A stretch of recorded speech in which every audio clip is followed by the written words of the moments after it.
국민의힘 대표였던 한동훈이 정치 행보 재개 의사를 사실상 밝혔죠. 그러자 한동안 조용했던 국민의힘 내부에서 계파 갈등 조짐이 고개를 들고 있습니다. 한동훈이 지금 나서면 당의 혼란을 불러올 것이다. 더 자숙의 시간을 가져야 한다는 비판이 제기되고 있는데요. 이런 가운데 차기 대권 주자와 관련된 오늘 발표된 여론조사에서 한동훈이 참혹한 지지율을 기록했습니다. 1위를 기록한 김문수 장관과 차이가 상당했습니다. 그런가 하면 지지율이 임계점에 다다른 것 아니냐는 평가가 나왔던 국민의힘에 대한 지지율이 다시 한번 요동쳤습니다. 오차 범위의 박빙을 보였던 국민의힘과 더불어민주당의 지지율 격차가 다시 크게 벌어진 것인데요. 자, 오늘 나온 여론조사 소식 잠시 후 상세히 전달합니다.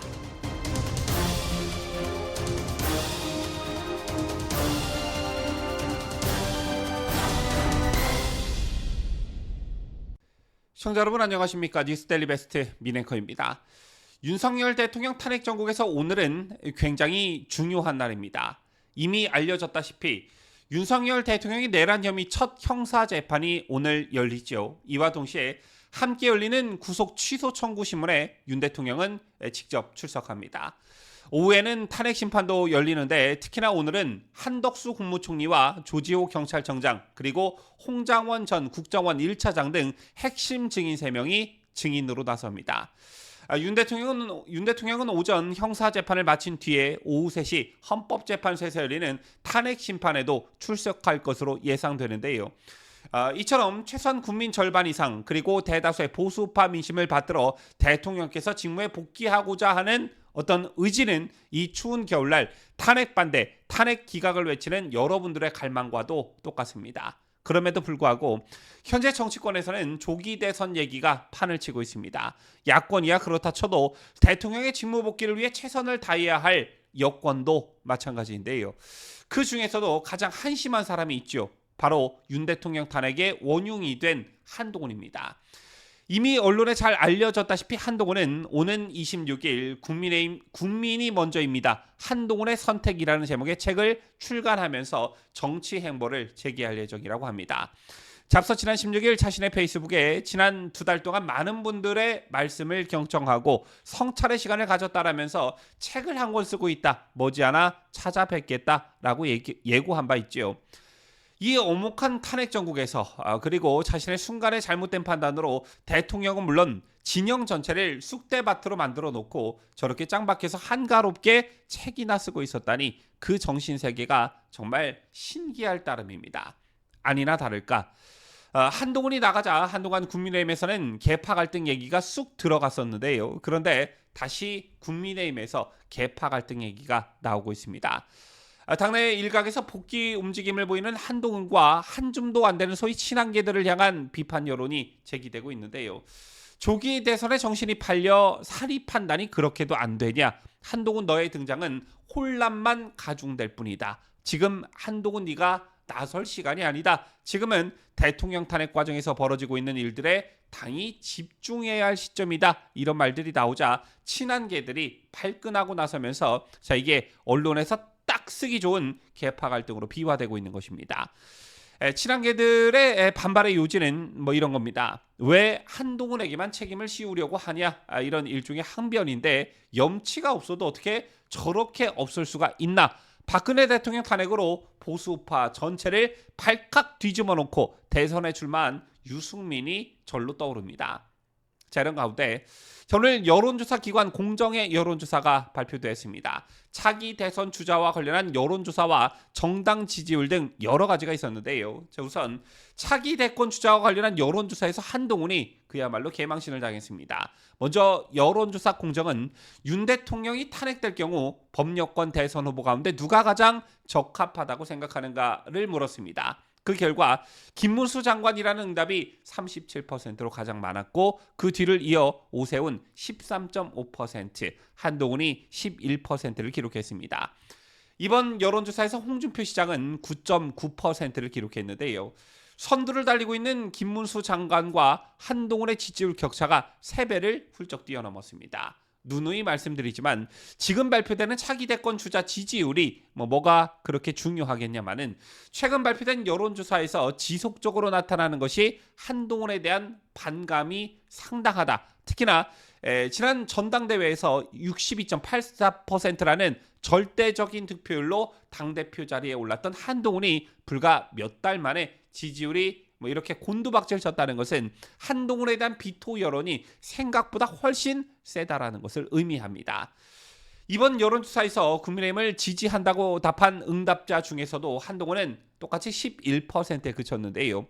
62.84%라는 절대적인 득표를 기록했던 한동훈이 차기 대권 주자와 관련한 여론조사에서 11%를 기록했다는 것은 이미 많은 당원과 지지자들이 그에 대한 지지를 철회했다는 것을 의미합니다. 그리고 오늘 나온 공정의 또 다른 여론조사 정당 지지율을 보면 오차범위의 박빙을 보였던 국민의힘과 더불어민주당의 지지율 격차가 다시 크게 벌어졌습니다. 지난주와 이번 주 국민의힘의 지지율이 임계점에 다다랐다 이런 평가들이 많았고 종편 등에 출연한 일부 보수 패널들은 윤석열 대통령에게만 매달린 결과다. 중도층으로의 확장이 필요한 시점이다. 한가롭게 이런 얘기들을 늘어놓는 것을 제가 들었는데요. 하지만 오늘 나온 공정의 여론조사를 보면 국민의힘 49%, 민주당 37.2%로 집계됐습니다. 양당 지지율 격차는 오차범위 바뀐 11.8%포인트 차였고 저희는 직전 조사 대비 국민의힘은 6.9%포인트 상승하고 민주당은 5.3%포인트 하락한 수치였습니다. 지역별로 보면 국민의힘 지지율은 광주, 전남북을 제외한 전국 대부분의 지역에서 우세하게 나타났는데요. 그런데 광주, 전남북에서마저 국민의힘 38.7%, 민주당 44.2%로 역대급 지지율을 기록했습니다. 좀 과장된 얘기기는 하나 이렇게 가다가는 헌정사상 처음으로 광주 전남북에서 국민의힘이 더불어민주당을 앞선다는 여론조사가 나오는 것은 아닌지 이런 기대감마저 갖게 하는데요. 아마도 지난 주말 광주에서 있었던 탄핵 반대 집회의 효과가 여론조사에 반영된 것이 아닌가 이런 생각도 갖게 합니다. 어쨌든 중요한 포인트는 이런 지지율 상승을 견인하는 절대적 요인은 다름 아닌 윤석열 대통령이라는 것입니다. 탄핵당한 윤 대통령에게 호의적인 김문수 장관이 차기 대권 주자와 관련한 여론조사에서 1위로 껑충 뛰어오른 것, 그리고 윤석열 대통령과 대척점에 서 있고 배신자로 판명난 한동훈의 지지율이 고꾸라지는 것만 봐도 알 수 있는 것이고, 허구한 날 입으로만 청년 중도층 호남을 말했던 이준석 체제의 국민의힘, 그리고 한동훈 체제의 국민의힘 시절보다 지금이 훨씬 더 지지율이 잘 나오고 있다. 이게 무엇을 의미하느냐라는 것입니다. 윤석열 대통령이 자기를 희생하면서 현재 자유대한민국의 위기를 국민들께 소상히 알렸고, 이에 위기의식을 가진 국민들이 똘똘 뭉친 결과가 아니겠느냐라는 것이죠. 그리고 그 연장선에서 한동훈이 설 자리는 없다라는 것이고, 이런 경고의 메시지들을 여론조사 등을 통해 꾸준히 보내고 있지만 망상에 사로잡혀 왕자병에 걸린 한동훈과 그 추종 세력들은 전혀 알아듣지 못하고 있다는 것입니다. 어제 신동욱 국민의힘 수석대변인 한동훈 복귀와 관련해 이런 말을 했더군요. 조기 대선에 좀 정신이 팔려 있는 것은 정치인으로서 좀 생각해 볼 대목이 있다. 지금은 대통령 탄핵 과정에서 벌어지고 있는 일들에 당이 집중해야 할 시점이라고 말했습니다. 지금이 과연 무엇을 할 때인지, 자기 자신이 나서야 될 때인지 아닌지 이런 기초적인 것조차 구분 못하는 사람이 바로 한동훈입니다. 이번 달 말 한동훈이 복귀한다면 지금 대통령 탄핵으로 완전한 결집 양상을 보이고 있는 우리 보수파 진영을 이완시키고 분열하기 위한 민주당과 좌파 언론의 책동과 모략이 기승을 부릴 게 뻔하고, 이걸 한동훈이 자기 정치에 철저히 이용할 게 자명해 보이는데요. 이럴 때일수록 여러분께서 중심을 단단히 잡아주셨으면 좋겠다는 말씀을 드리면서 뉴스를 마치도록 하겠습니다. 지금까지 저는 자유대한민국을 소화하는 뉴스데일리 베스트 민앵커였습니다.